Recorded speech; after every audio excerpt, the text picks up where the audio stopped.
chosen to just mostly focus on the pieces that are in the show right now. It's not often that I get to talk about particular pieces in depth, but I want to say thank you to everybody who's here and the history that I have with some of the people here. Like, if you want to find out about my early work, read Anne Spalter's book, where she actually talks about the piece that I had in the Code Show that Roz curated in 95.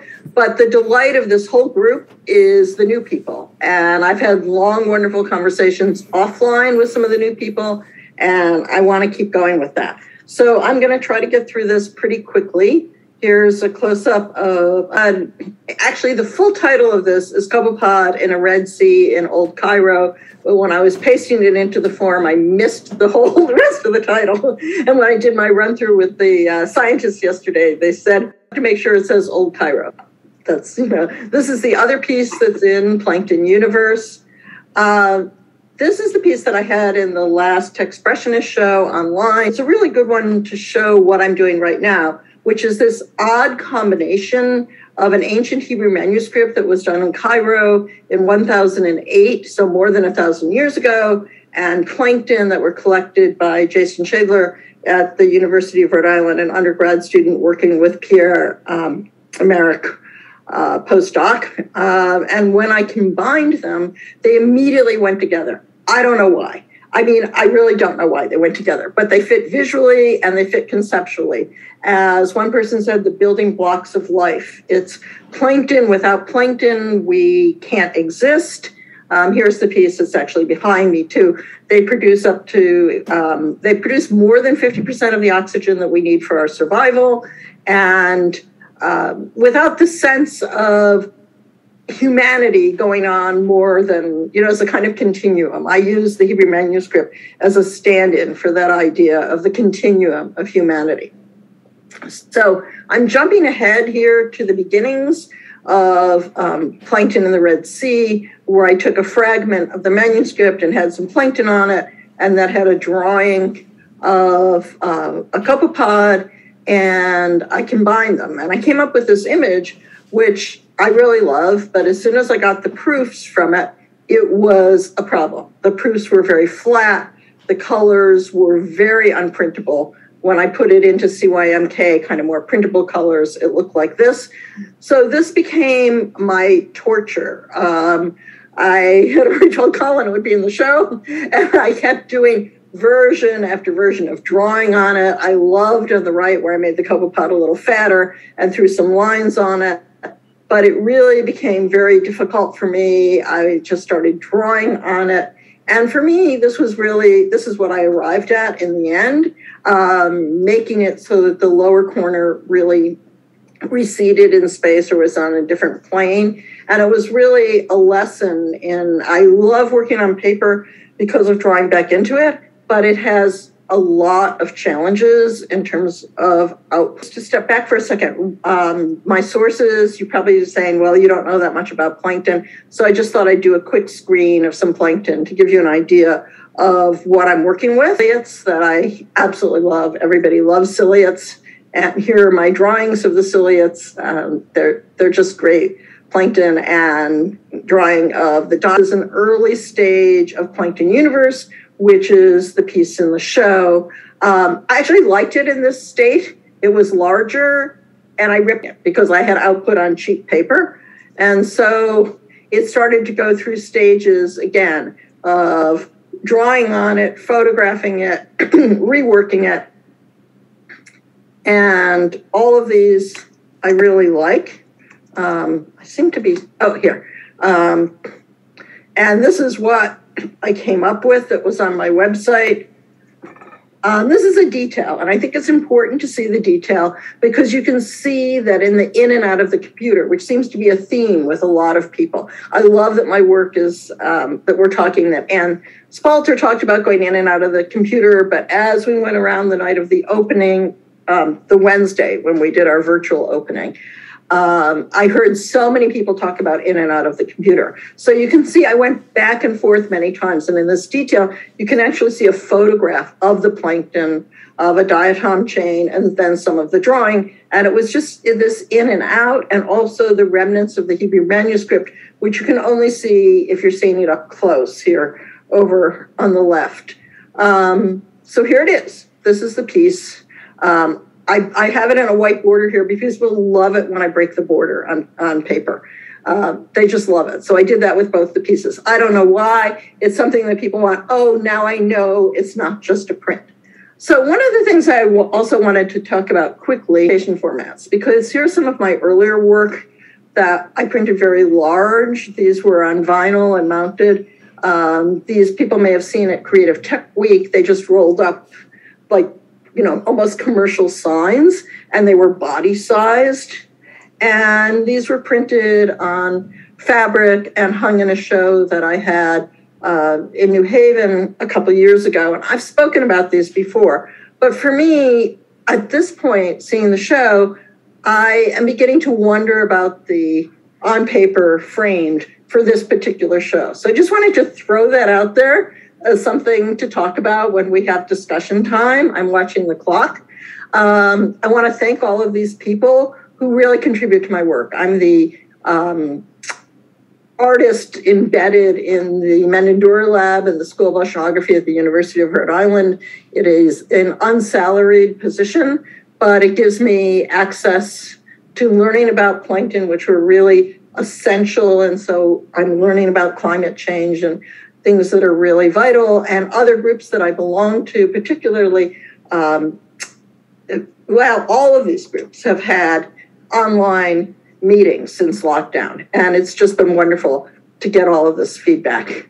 And this is my contact, my website. So if you want to know more about my earlier work, you can get to that. And then I have one more quick slide, which is, I think, my latest piece, just to show where I'm going next. What I find interesting about this piece is that the plankton and the Hebrew alphabet, which, by the way, I'm illiterate in Hebrew, so it's just kind of a stand-in for history and culture. They start to look exactly the same. I mean, I don't get it. They're really different, and they're really the same. So the thing is that I just got my work printed on satin. I'm going to get clothes made out of it. That output can be anything. Okay. Cynthia, how about 1 minute if you want to say anything about, maybe you did, but the perspective of the idea of women working in art and technology. Oh, yes. I made a note about that, and then I forgot. Doesn't have to be long, can't be, but I'd love to hear your thoughts. In fact, in the earlier talk that I gave with Techspressionists last year, which is online right now, I brought up what I was doing when I started. Way over here, you can see a painting that I did that was shown in New York in 85. Greg Little was there, but he's not on now. And I showed some digital work at the same time. And it was really interesting to me because becoming digital opened doors for me. I mean, people talk about women in digital, but in fact, when I was a painter, there were all these expectations because my source material was from nature. So that meant, and I was a woman, it couldn't possibly be serious. In fact, Bill Zimmer wrote in the New York Times that I did pleasant but ordinary paintings of flowers, but really exciting digital work. I think that was in the late 80s. And, when you go back and look at last year and see them side by side, or go to my website and see some of the paintings, you'll see, the paintings were not pleasant but ordinary. The only thing that made them pleasant and ordinary was that I was a I have found the digital is closing a bit as it gets more acceptance. I mean, it's unfortunate from that perspective. In the 80s, it was wide open. You have a good idea. We don't care where you live. We don't care what your gender is. We don't care what your color is. We don't care about anything. Good idea. We want you. And I love Techspressionists because I think Techspression bringing that idea forward as the rest of the art world may be. You, that's great. Great to hear that. Yeah, I guess also as women, as we evolve, we have to also be, get used to criticism and I think we are, but I hear you. That gets into a whole mixed bag we can talk about later, but thank you so much. That was a wonderful presentation. Okay, thank you. It's funny how your pieces look almost spatial, going into outer space or inner space. There seems to be an analogy there, that in-out dimensionally is different. That's really the point. Okay, yeah. We'll talk some more later. Thank you so much. Verneda Lights, so glad Verneda could be with us. Found your art very interesting at the show, and I'll just say I liked it when you said something about y'all or something. I come from the South, and I've heard that the South, y'all is now a cool word to use. I don't know if you heard that, Verneda, but the reason it used to be very uncool, but now it's genderless. So y'all is the way. Take it away. I titled my presentation, We Still Have a Long Way to Go with respect to FEMME TECH. Remember that a slogan from the late 20th century that said, "You've come a long way, baby, to get where you've got to today"? Well, I started reading about women in tech, and I was somewhat discouraged by what I found. And I will share some information with you. So women in tech are, in my opinion, bold, creative visionaries who succeed against the odds.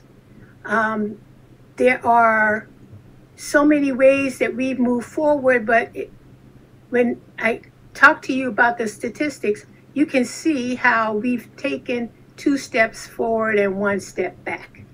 Here's some information, some data. In 1985, 37% of all computer science bachelors were women. But as of 2010, 2011, the number of female computer science bachelors had decreased to 17.6%. So we have half as many women going in computer sciences now as we did in 1985. Women in tech make less money than their male counterparts, okay? Now the income for US women in tech is 2.5% less than that of men. So that chimes in with what Ann Spalter noted about how the men were being paid higher amounts for their artwork than were the women. Only 19.2% of all Fortune 500 CIO positions are held by women. That's pathetic. As of 2022, only 19% of all leadership positions in tech are held by women. 50% of all US businesses are owned by women, yet only 2.3% of venture capital globally went towards the funding of women-owned startups. That's appalling. Advancement for women in tech is difficult. We are 3.5 times more likely to be at the age of 35 and older and still being kept in a junior position as compared with men. Less than 5% of men remain in junior positions after the age of 35. The tech sector also ranks low in diversity, equity, and inclusion.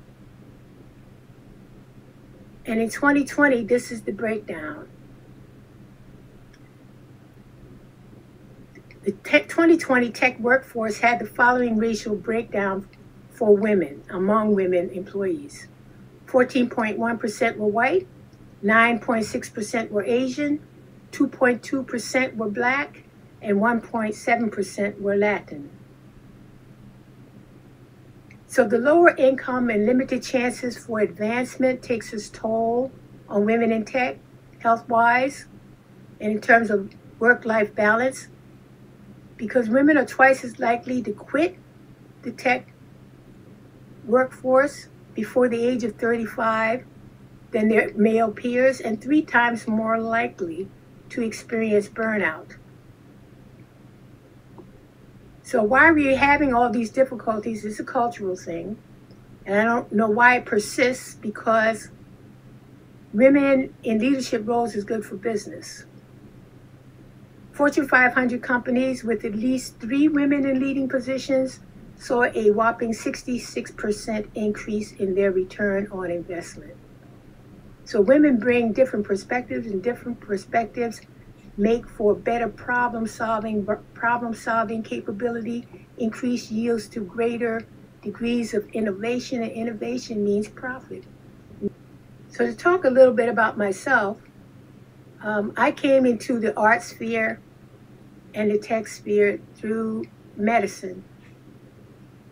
My undergraduate studies were completed in 1974. I went to Bryn Mawr College, which champions women's rights and women in education in all realms of the public sphere. I published a book of poetry while in undergrad, and I was mentored by Audre Lorde. My MD degree was obtained in 1978 from the University of Pennsylvania Perelman School of Medicine, and I continued my poetry performances while in medical school. It was how I paid for my medical books, which cost, a lot of money. They're very expensive. I obtained my MBA in 2010 from Strayer University. I had to do it remotely. And my initial arts identity is that of a performance poet. My first book of poetry, Dog Moon, was published by Sunbury Press in 1976.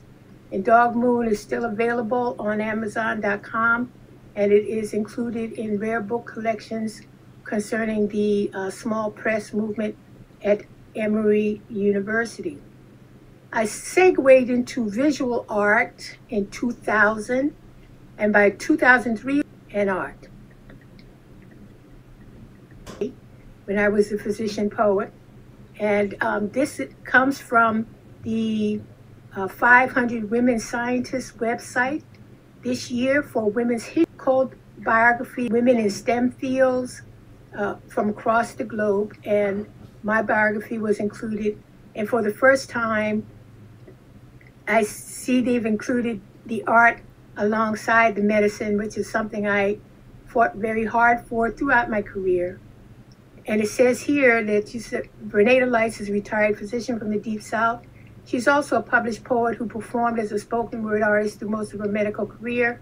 Now she is an Afro-surreal, Afro-futurist, Techspressionist, and Gala visual artist who documents the daily lives of the South Carolina Lowcountry who are in danger of cultural extinction. A photo montage combined my self-portrait alongside composite photo Cassini spacecraft that it took upon its descent to merge the two in an effort to communicate to the audience what anxiety feels like when you're in a caregiver situation. Here we have the example of how art is medicine and medicine is an art.